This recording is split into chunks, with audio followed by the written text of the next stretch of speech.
మీద జరుగుతున్న దాడికి సంబంధించి ఏదైతే మొన్న డీజీపీ గారు పెట్టిన ప్రెస్ మీట్లో క్షుణ్ణంగా ప్రతి ఒక్క దాని మీద కూడా పూర్తిగా వివరణ ఇవ్వడం జరిగింది. డీజీపీ గారు ఇచ్చిన ప్రెస్ మీట్తో పాపం తెలుగుదేశం పార్టీకి ఒక్కసారితో బెంబేలు ఎత్తుకొని పోయి నిన్నటితో దాదాపు అందరూ కూడా గుంపులుగా ఏదో పాపం ప్రెస్ మీట్లో ఏదేదో రకరకాల ఇది పెట్టుకోవటం జరిగింది. ఈరోజు డీజీపీ గారు ఒక స్పష్టంగా ఒక ధైర్యతలో భాగంగా ఏ విధంగా దాడులు జరుగుతూ ఉన్నాయి, దాదాపు 29 కేసులకు సంబంధించి కొన్నిట్లో ఏ విధంగా రాజకీయ పార్టీలకు సంబంధించిన వ్యక్తుల హస్తం ఉంది అన్నీ కూడా క్షుణ్ణంగా చెప్తే పాపం ఏదైతే గతంలో జరిగిన రథానికి సంబంధించిన ఇది కావచ్చు, ఇన్సిడెంట్ కావచ్చు, లేకపోతే రామతీర్థంలో రాముడి విగ్రహం ధ్వంసం కావచ్చు, వీటిలన్నిటి వెనకాల మా హస్తం ఉందేమో, తెలుగుదేశం పార్టీ హస్తం ఉందేమో అని ఎక్కడ బయటపడిపోతుందేమో అన్న ఒక భయం నిన్న తెలుగుదేశం పార్టీ నాయకుల ప్రతి ఒక్కరు దీంట్లో చూడటం జరిగింది. ఈరోజు ఒకటి అడుగుతా ఉన్నాం, ఎలా ఉందంటే వాళ్ళు విగ్రహాలు పగలగొట్టినా పర్వాలేదు కానీ నిజాలు మాత్రం బయటికి రాకూడదు అనే చందాలో ఈరోజు తెలుగుదేశం పార్టీ వాళ్ళు స్పష్టంగా నిన్న వాళ్ళ భయం అంతా బయటికి.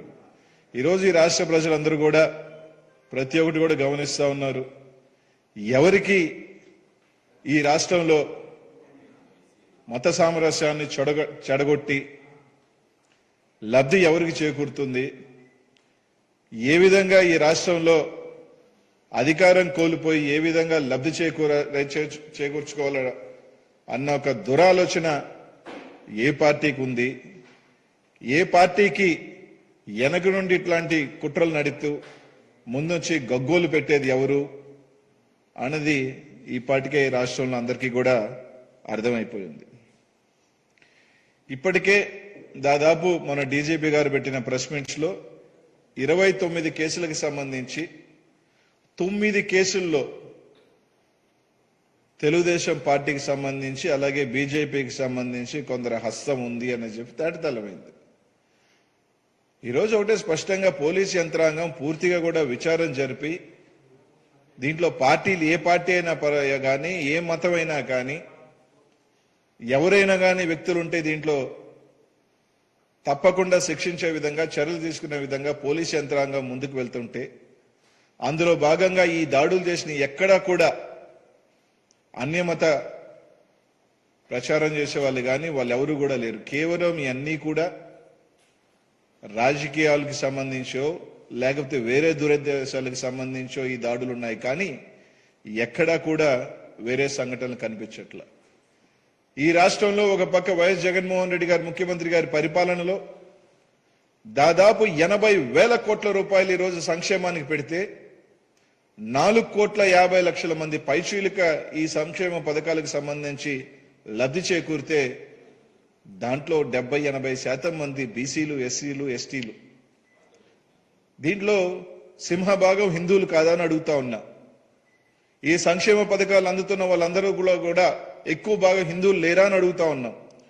ఒక పక్క ఒక మంచి పరిపాలన అందిస్తూ ప్రతి ఒక్కరికి కూడా కులము, మతము, పార్టీలనే ప్రాంతం భేదాలు లేకుండా ఈరోజు చేస్తా ఉంటే ఎక్కడ పార్టీ ఉనికి కోల్పోతుందో, ఎక్కడ మా పార్టీకి సంబంధించి ఏ విధంగా బయటపడాలో అంటే ఇట్లాంటి దుశ్చర్యలకు పాల్పడి ఏదో విధంగా పార్టీని బతికించుకోవాలా అని చెప్పి ఇట్లాంటి దుర్మార్గాలకు పాల్పడుతుంది ఎవరు అనేది రాష్ట్రంలో కూడా అర్థమవుతా ఉంది.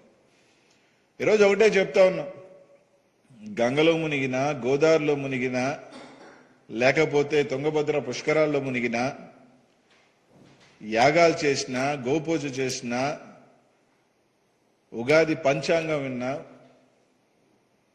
ఒక భక్తి శ్రద్ధలతో చేయాలి తప్ప 40 సంవత్సరాలుగా నేను హిందువులను చెప్పుకుంటూ ఎక్కడికైనా కూడా బూట్లు వేసుకొని పూజ చేసే వ్యక్తి ఎక్కడైనా కూడా హారతలు కానీ దేవుళ్ళ దగ్గరికి వెళ్ళినా కానీ ఎక్కడైనా కూడా బూట్లు వేసుకునే వ్యక్తి ఎవరు అన్నది ఈ రాష్ట్ర ప్రజలందరికీ కూడా తెలుసు. అలాగే ఈరోజు కేవలం తన కులానికి సంబంధించి తప్ప ఈరోజు అమరావతిలో కూడా చూసినా కూడా అమరావతిలో ఎక్కడా కూడా అమరేశ్వరుడి బొమ్మ ఈ అమరావతిలో ఎక్కడా కనిపించదు. కేవలం బుద్ధుడి బొమ్మ తప్ప. ఈరోజు ఎందుకు అటావుటినా బొట్టు పెట్టుకొని నేను హిందూ ఎత్తుకొని తిరుగుతున్నాడు అర్థం కావట్లేదు. కానీ ఏమి అమరావతిలో అమరేశ్వరుడి బొమ్మ ఎక్కడ ఎందుకు కనిపించలేదని అడుగుతా ఉన్నాం. ఈరోజు కేవలం నీ రాజకీయ లబ్ధుల కోసం ఈ రాష్ట్రంలో ఈ విధంగా ప్రజల మధ్య చిచ్చు పెట్టడం, కులాల మధ్య చిచ్చు పెట్టడం అది నీకు చెల్లుతుంది తప్ప ఎవరికి చెల్లదని చంద్రబాబు నాయుడు గారికి వాళ్ళ పార్టీ వాళ్ళకి. అలాగే నేను నాకు చెప్పడం కూడా జరిగింది, అవి ఎందుకు అప్పటికప్పటికే పేరు పెట్టలేదు. ఈరోజు ఏదైనా ఒక ఇన్సిడెంట్ జరిగినప్పుడు ఖచ్చితంగా దాని విచారణ జరుగుతుంది, దాని విధంగా ఏ విధంగా దీని వెనకాల జరుగుతుంది. అంతేగాని గతంలోలాగా ఒక ఇన్సిడెంట్ జరిగితే జగన్మోహన్ రెడ్డి గారి మీద దాడి జరిగితే గంట లోపల డీజీపీ గారు బయటకు వచ్చి వైఎస్ఆర్ కాంగ్రెస్ పార్టీ కార్యకర్త అని చెప్పేస్తాడు, దాని మీద విచారణ లేకుండా ఏమీ లేకుండా. ఆ విధంగా మేము ఈరోజు 29 కేసుల్లో కావాలనుకుంటే తెలుగుదేశం పార్టీ వాళ్ళు నేరుగా చేశారని పెట్టొచ్చుగా. కానీ ఎక్కడా లేదు. 29 కేసుల్లో దాదాపు 9 కేసుల్లో టీడీపీ వాళ్ళ హస్తం ఉందని చెప్పాం, కొన్నిట్లో బీజేపీ వాళ్ళది ఉందని చెప్పాం. ప్రతి దాని మీద దీని వెనకాల మోటివ్ ఏంటో తీసుకొస్తా ఉన్నాం. కానీ ఎక్కడైనా మేము పెట్టాలనుకుంటే ఏం దీని వెనక లోకేష్ ఉన్నాడని చెప్పి మేము కేసు కట్టలేమా? ఈరోజు పూర్తిగా పోలీసు యంత్రాంగం అంతా కూడా ఈ రాష్ట్రంలో ఒక నిజాయితీతో కూడి ఒక సెన్సిటివ్ ఇష్యూ ప్రతిదీ కూడా క్షుణ్ణంగా పరిశీలించి ఈరోజు చేస్తూ ఉంటే బురజల్లే కార్యక్రమం ఈ రాష్ట్రంలో ఈరోజు కొన్ని టీవీ ఛానల్ అడ్డు పెట్టుకుని కొన్ని టీవీ ఛానల్ ఉన్నాయి కాబట్టి నెల రోజుల నుంచి ఒకటే ప్రసారం చేస్తూ ఈ రాష్ట్రంలో ఏదో జరిగిపోతుందని చెప్పి ఈరోజు ఒక దొంగ ప్రయత్నాలు, ఈరోజు ఒక కమ్యూనల్ హార్మోనిని దెబ్బకొట్టే ప్రయత్నం ఈ రాష్ట్రంలో చేస్తుంది ఎవరు అనేది ఈ రాష్ట్ర ప్రజలందరికీ కూడా ఈరోజు ఈ రాష్ట్రంలో చెడగొడితే లబ్ధి ఎవరికి? జగన్మోహన్ రెడ్డి గారికి లబ్ధా, లేకపోతే ప్రతిపక్షంలో మీకున్న మీకు లబ్ధా? ఈ దురుద్దేశం మీకుందా మాకుందా? ఈ రాష్ట్రంలో ఒక సంక్షేమ రాష్ట్రంగా నిన్న ఒక సర్వే, ఒక టీవీ ఛానల్ సర్వే చేస్తే ఈ భారతదేశంలో 3వ అత్యుత్తమ ముఖ్యమంత్రిగా, ప్రజా పాలన అందిస్తున్న ముఖ్యమంత్రిగా జగన్మోహన్ రెడ్డి గారు ఉంటే దాన్ని చెడగొట్టే ప్రయత్నం ఎవరు చేస్తున్నారు అనేది అందరికి కూడా తెలుసు. ఈరోజు కొన్ని ఉదాహరణలు కూడా మన డీసీపీ గారు కూడా చెప్పడం జరిగింది. దాన్ని కూడా ఏదైతే 9 కేసులకు సంబంధించి తెలుగుదేశం పార్టీ వాళ్ళు ఈరోజు ఒకటే అడుగుతున్నాం చంద్రబాబు నాయుడు గారిని కానీ తెలుగుదేశం పార్టీ నాయకులు కానీ, ఈరోజు హైదరాబాద్ లో మీ పార్టీకి చెందిన అఖిలప్రియ గారిది సంబంధించిన కేసు నడుస్తా ఉంది, అది స్పష్టంగా బయటకు వచ్చేసింది కాబట్టి గమ్ముగా ఉన్నారు. దానికి సంబంధించి ఒక స్పందన ఏమి ఇవ్వరు. కానీ ఈ 9 కేసులకు సంబంధించి మీ పార్టీ వాళ్ళు చిన్న చిన్న నాయకులు కాబట్టి ప్రజల్లోకి వెళ్ళదు. కాబట్టి ఈరోజు ఒకటే అడుగుతాను, ఈ 9 కేసులకు సంబంధించి మీ కార్యకర్తలు కాదా? కాదు, మా నాయకులు కాదు, మా కార్యకర్తలు కాదు, వీళ్ళు మా పార్టీకి సంబంధం లేదు, మా వాళ్ళు కాదు అని గుండె మీద చేసుకొని నిజంగా బయటకు వచ్చి చెప్పగలుగుతారని అడుగుతా ఉన్నా. ఏదైతే కర్నూలులో డిసెంబర్ 20న ఏదైతే మధ్యమ దేవాలయంలో జరిగిన గుప్త నిధులు, ఈ గుప్త నిధుల కేసులో 8 మంది పట్టుబడితే దాంట్లో 4 తెలుగుదేశం పార్టీకి చెందిన కీలక నేతలు, దాంట్లో మాజీ సర్పంచ్లు ఉన్నారు, తెలుగుదేశం పార్టీ ఎంపీటీసీగా పోటీ చేసిన వాళ్ళు ఉన్నారు, తెలుగుదేశం పార్టీ ఏదైతే కేఈ శ్యాంబాబు గారి ప్రధాన అనుచరులు కూడా ఉన్నారు. ఈరోజు వీళ్ళు మా తెలుగుదేశం పార్టీ వాళ్ళు కాదు అని చెప్పగలుగుతారని అడుగుతా ఉన్నా. అలాగే కడప జిల్లా బద్వేలుకు సంబంధించి హనుమంతుడి విగ్రహానికి చెప్పుల దండలో కేవలం ఆస్తి తగాదాకు సంబంధించి దాన్ని రూటు మార్చాలా, దాన్ని ఏదో తప్పిదోవ పట్టించాలని చెప్పి దాన్ని ప్రచారం చేసింది తెలుగుదేశం పార్టీకి చెందిన బొజ్జన సుబ్బారెడ్డి కాదా? దీన్ని ఎవరు చేయించారో కూడా త్వరలోనే బయటకు వస్తాయి. అలాగే కర్నూలు జిల్లాలో ఆంజనేయ స్వామి గోపురం ధ్వంసమైంది అని చెప్పి దాన్ని ప్రచారం చేసి సోషల్ మీడియాలో కానీ ప్రెస్ మీట్లో కానీ మాట్లాడిన తెలుగుదేశం పార్టీ అధ్యక్షుడు ఎవరైతే పార్లమెంటరీ సోమిశెట్టి వెంకటేశ్వర తప్పుడు ప్రచారం చేయడం జరిగింది. దానికి సంబంధించి ప్రధాన అర్చకుడు అది ఏదైతే పూజారి, ఆ పూజారి స్వయంగా చెప్పడం జరిగింది, ఏదైతే ఆ ఘటన ఏ విధంగా చోటు చేసుకుంది, విద్యుత్ ఎలక్ట్రిక్ షాక్ వల్ల దాంట్లో ఒక అతనికి కాళ్ళు ఇంజూరీ జరిగిందని చెప్పి ఆ బాధితుడు కూడా చెప్పడం కూడా జరిగింది. ఏ విధంగా దాన్ని తప్పుడు ప్రచారం చేసే కార్యక్రమం తెలుగుదేశం పార్టీ వాళ్ళు చేశారు. అలాగే ఈరోజు ప్రకాశం జిల్లాలో సింగరాయకొండలో శ్రీ వరాహ లక్ష్మీ నరసింహరావు దేవ విగ్రహాన్ని ధ్వంసం చేశారు. అదొక తప్పుడు ప్రచారం. దానికి సంబంధించి టీవీ5 ఏబిఎన్ జర్నలిస్టులు కీలక పాత్ర పోషించారు ఆ ప్రచారం చేయటం. శ్రీకాకుళంలోకి సంబంధించి ఒక సరస్వతి విగ్రహానికి సంబంధించి విగ్రహంకి డ్యామేజ్ జరిగితే అది 2 సంవత్సరాల క్రితం డ్యామేజ్ జరిగిన విగ్రహం.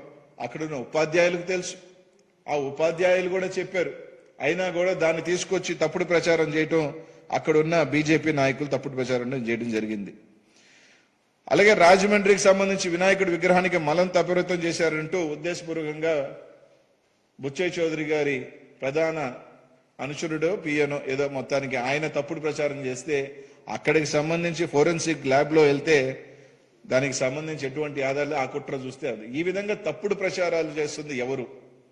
దాదాపు ప్రతి కేసులో నర్సరావుపేటలో శృంగేరి మఠానికి సంబంధించి సరస్వతి విగ్రహానికి దాన్ని అపవిత్రం చేశారంటూ తెలుగుదేశం పార్టీ నాయకులే దానికి సంబంధించి చల్లా మధుసూదన్ రెడ్డి. ఈ విధంగా దాదాపు అన్ని కేసుల్లో కూడా ప్రతి కేసులో తీసుకువెళ్తే దానికి మూలాలు తీసుకువెళ్తే తెలుగుదేశం పార్టీకి సంబంధించి వాళ్ళు తిత్లీ తుఫాన్లకు సంబంధించి విగ్రహం ధ్వంసం అయితే ఆ ఫోటో తీసుకొచ్చి ఇప్పుడు ధ్వంసం అయిందని చెప్పి శ్రీకాకుళం జిల్లాలకు సంబంధించి దాన్ని తీసుకొచ్చి ఆ విగ్రహాన్ని వాట్సాప్ లో పెట్టడం, ఆ వాట్సాప్ లో షేర్ చేయటం, దాన్ని తీసుకొచ్చి ఒక బీజేపీ నాయకుడు రవికుమార్ అనే వ్యక్తి. అలాగే నిన్న పాస్టర్కి సంబంధించి ఒక పాస్టర్కి సంబంధించి కూడా ఒక విషయం జరుగుతోంది. అది ఎప్పుడు జరిగిందంటే అది 5 సంవత్సరాల క్రితమో 3 సంవత్సరాల క్రితమో జరిగిన విషయం. దాన్ని తీసుకొచ్చి ఇప్పుడు ప్రచారం చేయటం. ఈరోజు మీరు డేటా తీసుకుంటే గత 5 సంవత్సరాలలో జరిగిన హిందూ గుళ్ళ మీద కావచ్చు, విగ్రహాల మీద కావచ్చు, డేటా తీసుకుంటే ఎక్కువ శాతం తెలుగుదేశం పార్టీలోనే ఉంటుంది. ఈరోజు క్షుద్ర పూజలు చేసే చరిత్ర ఎవరికి ఉంది? దుర్గమ్మ గుడిలో క్షుద్ర పూజలు చేస్తూ ఎవరి హయాంలో ఎన్ని జరిగినాయి? ఇట్లాంటి అనేకం మీ హయాంలో విజయవాడలో చూస్తే 40 గుడులు ఏకంగా కూల్చిన ఘన చరిత్ర మీకుంది. క్షుద్ర పూజలు చేసే ఘన చరిత్ర మీకుంది. ఇట్లాంటి దుర్మార్గాలు నీచ చరిత్ర ఎవరికైనా చేయగలుగుతారంటే అది ఒక చంద్రబాబు నాయుడు గారు తప్ప జగన్మోహన్ రెడ్డి గారికి కాదు. జగన్మోహన్ రెడ్డి గారికి అన్ని మతాల మీద విశ్వాసం ఉంది, దేవుడంటే భక్తి ఉంది, ప్రజలంటే మమకారం ఉంది. కాబట్టే ఈ రాష్ట్రంలో సంక్షేమం ముఖ్యమంత్రిగా దాదాపు 80,000 కోట్ల పైచీలుక పార్టీలు మతాలు చూడకుండా ఈరోజు ప్రతి ఒక్కరికి కూడా సంక్షేమం ఇచ్చే కార్యక్రమం మన ముఖ్యమంత్రి గారు చేస్తూ ఉంటే ఈరోజు తప్పుడు ప్రచారాలతో ఈరోజు ఎక్కడ అన్ని బండారాలు బయటపడతా ఉన్నాయి. రోజుకు ఒక బండారం బయటపడతా ఉంటే డీజీపీ మీద యాక్షన్ తీసుకోవాలా? దేని మీద ఎందుకు? విగ్రహాలు కొడితే మీరు పగలగొట్టొచ్చు, కానీ వాళ్ళ మీద పూర్తి వివరాలతో బయట పెడుతుంటే మాత్రం మీకు ఎందుకు భయం? నారావారి నరాలలో ఆ వణికి ఎందుకు బయటపడుతుందో, బలహీనత బయటపడుతుందో ఈరోజు స్పష్టంగా కనిపిస్తుంది. ఎందుకంటే తప్పు చేసినోడు భయపడతాడు. తప్పు చేసినోడే కంగారు పడి అందరి చేత నిన్న ఆహో ఓహో అంటే అప్పుడు చెప్పలేదు, ఇప్పుడు చెప్తున్నారు. ఈరోజు ప్రతి ఒక్క ఆధారంతో చెప్తున్నాం. వీళ్ళు మా వాళ్ళు కాదు, మా కార్యకర్తలు కాదు, మా పార్టీకి సంబంధం లేదని చంద్రబాబు నాయుడు గారు చెప్పగలుగుతారని అడుగుతా ఉన్నాం. ఈ రాష్ట్ర ప్రజలు అన్ని గమనిస్తా ఉన్నారు. ఈ రాష్ట్రంలో మత సామరస్యాన్ని చెడగొట్టి దాని ద్వారా లబ్ధి పొందాలనే నీచమైన నికృష్టమైన ఆలోచన ఈ రాష్ట్రంలో ఎవరికైనా ఉందంటే అదొక చంద్రబాబు నాయుడు గారికే. కానీ దయచేసి మళ్ళీ చెప్తా ఉన్నాం, పోలీసులు ఏ విధంగా నిజాయితీగా దర్యాప్తు చేస్తూ రోజు ముందుకు వెళ్తా ఉన్నారు. ఇంకా కూడా అన్ని కూడా బయటకు వస్తాయి. బయటకు వస్తే వారి నరాలు తెగే పరిస్థితి వచ్చేసింది. కాబట్టి ఆ భయాన్ని కప్పిపుచ్చుకోవడానికి రోజు అనేకం అప్పుడు చెప్పలేదంటే ఎక్కడైనా కేసు జరిగితే అరగంటలో చెప్తారా? విచారణ చేసి అన్ని కేసులకు సంబంధించి పూర్తి వివరాలతో ఒక డీజీపీ ప్రెస్ మీట్ పెట్టి మొత్తం డేటా తీసుకొచ్చి బయట పెడితే వణుకు బుట్టి ఎక్కడ మా బండారాలు బయటపడతాయో రాముడి విగ్రహం దగ్గర నుంచి అంతర్వేది రథం దగ్గర నుంచి ప్రతి ఒక్క దాంట్లో మీ పాత్ర ఎక్కడ బయటపడుతుందో అని చెప్పి ఈరోజు భయపడుతూ ఈరోజు మా మీద దాడి చేసే ప్రయత్నం. కాబట్టి ఇంకొకసారి ఈ రాష్ట్ర ప్రజలందరికీ కూడా తెలుసు, చూస్తా ఉన్నారు. కాబట్టి ఇట్లాంటి రాజకీయాల ద్వారా లబ్ధి పొందాలనుకున్న వాళ్ళకి ఖచ్చితంగా కూడా ప్రజలే బుద్ధి చెప్తారు. భగవంతుడితో ఆడుకున్నవాడు ఎవడు కూడా బాగుపడిన చరిత్ర లేదు. తప్పకుండా ఇంకా కాస్తో కోస్తా ఉన్నాయి కూడా పోయే పరిస్థితి ఉన్నాయని చెప్పి తెలియజేస్తా ఉన్నాను.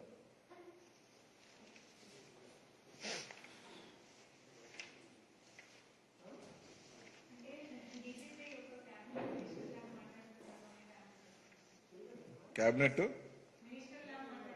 ఎందుకు ఈరోజు ఒక సెన్సిటివ్ ఇష్యూ మీద ఈ రాష్ట్రంలో ఒక అపోహలతో ఇష్టం వచ్చినట్టు, అంటే ఇట్స్ బీన్ ఎలాగైపోయిందంటే ఎప్పుడో విగ్రహాన్ని డ్యామేజ్ దాన్ని తీసుకుని వచ్చి వాట్సాప్లో పెట్టి ఒక అభూత కల్పనలాగా ఈ రాష్ట్రంలో జరిగిపోతుంది, హిందువుల మీద ఇది జరిగిపోతుంది అని చెప్పి ఒక దీన్ని తీసుకొచ్చే ఒక ప్రక్రియ ఈ రాష్ట్రంలో ఏ విధంగా జరుగుతుందో మీ అందరికి కూడా తెలుసు. ఇట్లాంటికి సంబంధించి దాదాపు ఒక డీజీపీ స్థాయిలో ఉన్న వ్యక్తి ఒక సెన్సిటివ్ ఇష్యూకి సంబంధించిన విషయం మీద ఆయన ఒక క్లారిటీగా ప్రతి ఒక్క అంశానికి సంబంధించి ఏ విధంగా జరిగినాయి అని చెప్తే ఒక అధికారి, ఒక డీజీపీ స్థాయి అధికారి ప్రతి ఇష్యూ ఆఖరికి 25 కేసులకు సంబంధించి 9 కేసులు ఇప్పటికే 15 మందిని పట్టుకోవటం జరిగింది, అరెస్ట్ చేయడం కూడా జరిగింది. 15 మందిని ఇంకా కొంతమందిని అరెస్ట్ చేసే కార్యక్రమం జరుగుతుంటే దాన్ని ఈరోజు వాళ్ళు ఈ విధంగా మాట్లాడుతున్నట్టు వాళ్ళంటే ఏంటంటే వాళ్ళు మేము పగలగొట్టిస్తాం, మా వాళ్ళ చేత తప్పుడు ప్రచారాలు చేయిస్తాం, మా వాళ్ళ చేత ఎప్పుడో జరిగినాయి అని కూడా ఇప్పుడే జరిగినట్టుగా చూపిస్తాం, కానీ మమ్మల్ని ఏమీ చేయకూడదు, పోలీస్ యంత్రాంగం స్పందించకూడదు అంటే ఎక్కడ? అన్నిటికైనా దుర్మార్గమైంది ఇది. ఒక కమ్యూనల్ హార్మోనీని డిస్టర్బ్ చేసే పరిస్థితి, ఒక కమ్యూనల్ ఇది తీసుకురావాలా, ఒక కమ్యూనల్ ఇంబ్యాలెన్స్ తీసుకురావాలని ఆలోచన చేయటం అనేది నాకు తెలిసి అన్నిటికన్నా పెద్ద ద్రోహం, అన్నిటికన్నా పెద్ద క్రైమ్. అట్లాంటి కార్యక్రమాలకి దుశ్చర్యలకు పాల్పడుతున్న ఇట్లాంటి వ్యక్తుల్ని కనీసం ఈ రోజుకైనా సరే తెలుగుదేశం పార్టీకి సంబంధించిన కార్యక్రమాలు వాళ్ళని పాల్పడుతున్న వాళ్ళని సస్పెండ్ చేశారా? కనీసం ఈ రోజుకైనా పార్టీ నుంచి తొలగించారా? లేదు మా వాళ్ళు కాదు అని చెప్పగలే ధైర్యం మీకుందా అని అడుగుతా అన్నా. లేదు, ఎందుకంటే చెప్తే వాళ్ళు బయటకు వచ్చి లేదు ఎవడెవడు నాయకుల పేర్లు చెప్తారో అన్న భయం, ఎవడెవడు దీన్ని అనుకున్నారని చూస్తారని భయం. కాబట్టి డీజీపీ గారు స్పష్టంగా పూర్తి విచారంతో ఒక సెన్సిటివ్ ఇష్యూని ఒక డీజీపీ స్థాయి అధికారి బయటకు వచ్చి అన్ని రకాలుగా చెప్తే ఈరోజు నరాలు తెగిపోయే వారి నరాలలో బలహీనత, నరాల వీక్నెస్, వయసు పడిపోతుంది కదా, నరాలు తెగే పరుస్తున్నాయి. కాబట్టి ఆ భయంతో ఈరోజు గుంపులుగా బయటకు రావడం జరిగింది. అంతే.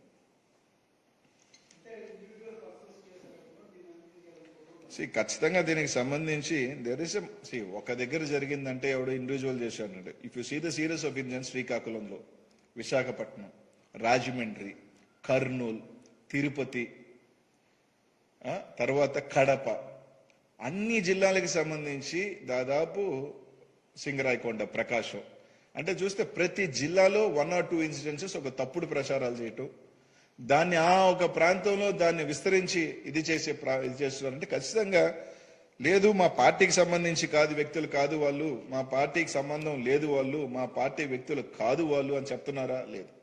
ఖచ్చితంగా ఏదో ఒక ఇంబ్యాలెన్స్ క్రియేట్ చేయాలి. ఈరోజు మీరు అందరూ కూడా చూశారు. ఈరోజు 10 నెలల నుంచి చంద్రబాబు నాయుడు గారు బయటికి రాని వ్యక్తి కరోనా గారికి ఆఖరికి 13 మంది చనిపోయారు.